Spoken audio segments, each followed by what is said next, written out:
여기서 보게 되면 이제 첫 번째, 이제 우주에 대해서 이제 관심을 갖기 시작하는데 뭐가 있냐면 정적인 우주가 있고요. 그 다음에 동적인 우주가 있고요.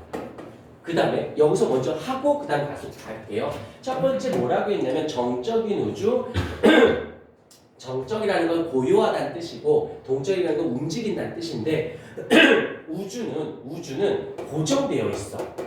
움직이지 않고 변화하지 않아 라는 뜻이고, 아니야, 우주도 어떻게 하냐면 우주도 팽창을 해, 움직여 라고 했던 생각이었던 거예요. 그래서 야 봐봐, 우주가 움직여 가만히 있잖아 라고 했는데 아니야, 우리가 눈에 보이지 않을 뿐이지 우주도 팽창 움직여 라고 했다가 시간이 지나서 허블이라고 하는 분, 그 다음에 왜 갑자기 생각나지? 깜짝이야. 도플러 효과. 요거는 나중에 조금 더 심화되게 되면 설명해 줄게요. 이 허블과 도플러 효과라는 것 때문에 어떤 일이 발생했냐면, 여기서부터 중요해. 우주는 요 단어, 팽창한다. 이거가 나오기 전에는 우주는 움직이지 않고, 아니야, 어떤 과학자들은 우주는 움직이지 않아, 어떤 과학자는 우주는 움직여 했다가 허블의 법칙, 허블이라는 사람하고 도플러 효과에 의해서 우주는 팽창한다라고 정의가 되어진 거예요. 이제부터 이제 동적인 우주야. 동적인 우주인데, 이제 네 번째, 동적인 우주가 정석이 됐는데 일단 우주는 팽창해. 자, 그런데 여기서 또 뭐가 나오냐면, 거기서 이제 아인슈타인 아저씨가 말씀하신 건데 정상 우주론이고 빅뱅 우주론이 있어요.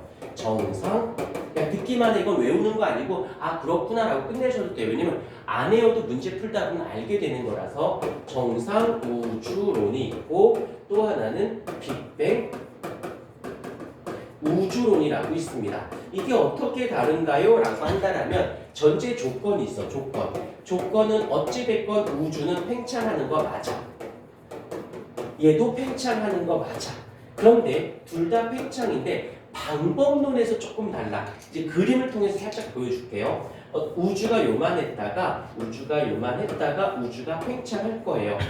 근데 우주가 이따시만하게 팽창을 했어. 이따시만하게 팽창을 했어요. 자, 경청해. 외우지 말고 듣기만 하세요. 어떻게? 이 정상 우주론은 어떠냐면은 우주가 팽창이 이렇게 생각한 거야. 질량이 있으면 질량이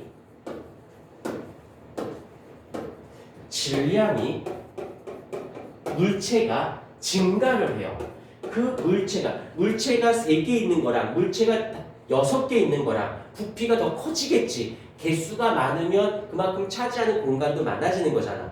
그러니까 질량이 커지니까 그것 때문에 부피가 팽창했을 거예요 라고 했던 게 정상 우주론의 생각이신 거야.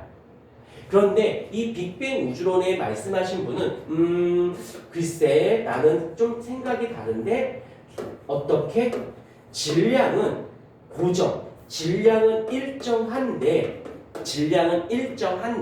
어떠냐면 온도에 지울게. 질량은 일정하고 부피만 팽창해 라고 한 거지. 여기선 질량이 늘어나니까 우주가 팽창했을 거야 라고. 그건 여기서 빅뱅 아저씨 입장에선 질량과 무관해. 질량은 개수는 똑같은데 그냥 지들이 팽창하는 거야 라고 된 거지. 오케이. 그로 인해서 우주가 팽창하고 질량은 고정돼 있다 보니까 요거 혹시 강원도에 다들 가봤죠? 그럼 똑같은 날이어도 강원도가 좀 더 추운 건 알고는 있지. 높은 산, 에베레스트 산 가면은 만년설이라고 해서 맨날 겨울이어서 맨날 눈이 쌓여 있잖아. 이게 왜 그런 거냐면 공기의 압력이라고 하는 기압이 있어. 공기가 누르는 게, 자, 한번 살짝 하고 이해야. 외우지 않고 이해시켜 주려고 하는 거야. 공기가 이만큼 누르면 요만큼 누르고 요만큼 눌러. 그럼 기압이 일로 갈수록 줄어들죠. 그러면 요만했던 아이가 기압이 낮아. 외부에서 누르는 힘이 작아지니까 부피가 커져요. 부피가 커집니다. 오케이. 올라갈수록 부피가 증가를 하는데 여기서 끝나지 않고요. 부피가 증가하게 되면 온도는 하강합니다. 나중에 이걸 이게 물리학적으로 접근을 해주도록 할게. 단열 팽창 뭐 이런 말을 쓰는데 부피가 증가하게 되면 그만큼 온도가 내려가요. 그래서 산에 가면 추운 거야. 똑같은 날이어도. 오케이. 그래서 어떤 일이 발생해? 이래서 얘의 질량과 상관없이 우주는 팽창해. 그로 인해서 어떻게 돼? 온도는 하강할 거예요. 근데 이 아저씨는 뭔 소리야? 말도 안 되는 소리야. 그래서 질량 때문에 우주가 팽창한 거기 때문에 온도는 변함없이 일정할 겁니다. 라고 얘기를 한 거예요. 그러니까 둘 다 가설을 설정하고 있는 것이야. 그 다음에 이제 밀도를 볼게요. 밀도는 부피분의 질량이거든. 이쪽에다 부피분의 질량인데 개수가 늘어난 만큼 부피가 팽창했으니까 밀도는 일정해야겠다. 그쵸? 근데 여기서는 부피는 증가하는데 개수는 그대로니까 밀도는 어떻게 돼야 돼? 감소하겠지요. 오케이. 여기까지. 그래서 이 두 분의 그러니까 이분을 말하는 게 대표적으로 이제 아인슈타인 아저씨고 이 빅뱅 우주론을 하는 것은 가모프 아저씨예요. 근데 이들이 확실하진 않아. 이럴 거야 라고 했던 거지. 자, 여기서 오늘 수업에 이 교재의 하이라이트.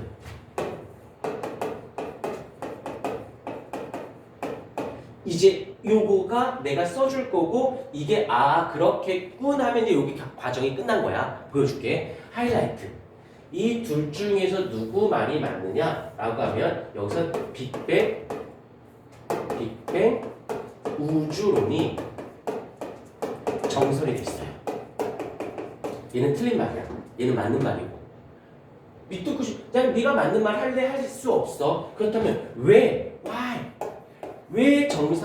빅뱅 우주론이 정설이 됐느냐 라고 했다면 여기 빅뱅 우주론에서 여러 가지 이야기가 있는데 여기서 현재 관측 결과 빅뱅 이해해 외우는 게 아니라 빅뱅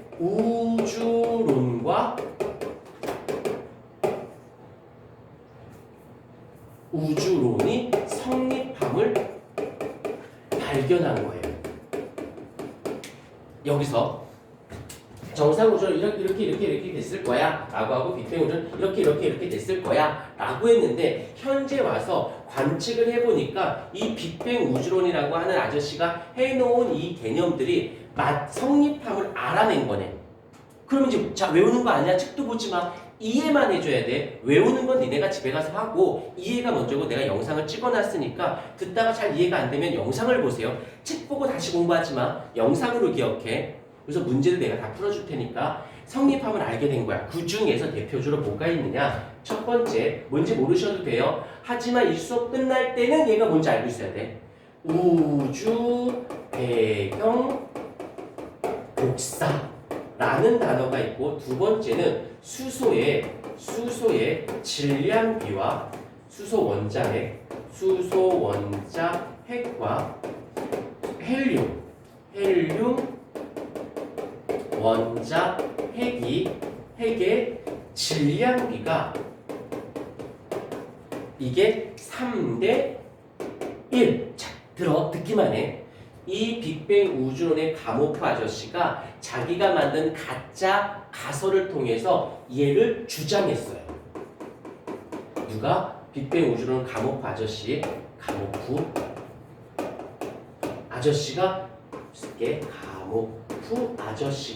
주장을 했어. 그럼 맞는지 안 맞는지 모르지 주장한 거니까.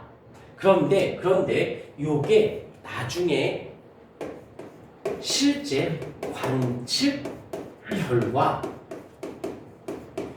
얘가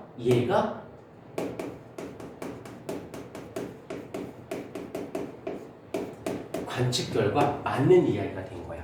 자, 스토리 가자. 가모프 아저씨가 자기가 만든 걸로 이러한 이야기를 하셨어요. 그런데 실제로 관측해 보니까 이 우주 배경 복사와 수소의 원자핵과 헬륨의 원자핵의 3대 1을 알아냈어. 그럼 이 말이 뭐가 된 거예요? 맞는 얘기가 된 거지. 인정? 얘가 맞는 이야기라는 것은 이 빅뱅 우주론의 입장에서 얘가 나왔는데 얘가 사실이야. 사실이 되었어. 이걸 뭐라고 하냐면 증거라고 하죠. 빅뱅 우주론의 증거가 나온 거예요. 그러니 얘가 맞는 얘기면 빅뱅 우주론이 맞는 말이고 둘이 다른데 얘가 맞는 말이니까 얘가 틀린 말이 되는 거지. 이해가 됐습니까? 다시 이제 문제를 풀어보면 알 거야. 그 사이드적인 부분은 하다 보면 돼. 그런데 이 교재, 요 단원에서 문제를, 학교 선생님의 문제를 낼 때 어떻게 되냐면 중학교는 누가 더 중요하고 덜 중요하고의 그 비중이 크지 않아. 하지만 고등학교부터는 양도 많고 내용도 깊다 보니까 이 단원에서 가장 핵심인 아이를 문제화시켜 먼저. 그러다가 얘도 내줘볼까? 사이드를 내든지 말든지. 하지만 그 단어에서는 핵심이 들어가 있는데 그거는 꼭 낼 거야. 그것도 난이도 높게 낼 건지 난이도 낮추게 낼 건지의 문제인 거지. 낸다는 건데 그게 바로 얘가 되는 거예요. 이 단원에서. 그래서 중요도를 잡아야 돼. 그 내용, 그 우주에 대한 것을 전체 다 공부하는 게 아니라 여기서 얘가 포인트. 그럼 얘를 중점적으로 배우면서 사이드는 그때그때마다 다시 이렇게 영역을 확장하는 형태로 가져주셔야 돼요. 자, 이번 시간에는 요게 어떤 건지, 요게 어떤 내용인지를 아는 게 오늘 여기 수업의 포인트가 됩니다. 오케이. 자, 요거 좀 언능 좀 써주실까요?